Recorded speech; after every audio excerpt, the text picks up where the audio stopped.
बहुत बड़ा गोटे भिभिआईपी तो ପରିଚୟ ଦେଇ ପାରୁନା ए सवाल ଇଛି ଏଇଟା ଜଣେ ମୂର୍ଖ ମଣିଷ ପରା ବଧୁଆ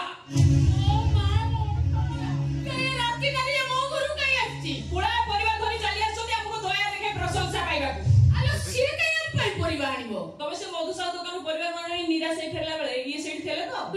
ଦେଖିକି ତାଙ୍କ ହୃଦ ଫାଟି ପଇଲା ଭାବ ଉଛୁଳିକି ବହିଗଲା ସେଇଥିପାଇଁ ପୁଳାଏ ପରିବା ବେଲଜ୍ଜା ए सवाल ଏ ବାବୁ ତମ ପରିବା ଆମର ଦରକାର ନାହିଁ ତମ ପରିବା ନେଇ ଏଠୁ ଗଲ ଆମେ ନବୁନି ତମ ପରିବା ଏ ବୁଢୀ ଏ ବୁଢୀ କଥା କହୁଛୁ କଣ ହାତ ହଲଉଛୁ ବେଶୀ ଧରି କରି ବୁଲୁଛୁ ଯେମିତି କୁନ୍ତଳା କୁମାରୀ ସାମନ୍ତ ଆମର ଦରକାର ନାହିଁ ତୁ ବୁଢୀ ଲୋକ ତୋର ପଖାଳ ଭାତ ଲୁଣ ଲଙ୍କା ହେଲେ ତୁ ତୋର ଖାଇଦବୁ ସେ ଛୁଆଟା ମନ କରିଦେଲା ଫୁଲକୋବି ଖାଇଦବୁ ମୁଁ ତାର ପଖାଳ କରିକି ଆଣିଛି କଣ କହୁଛୁ ଆମର ଦରକାର ନାହିଁ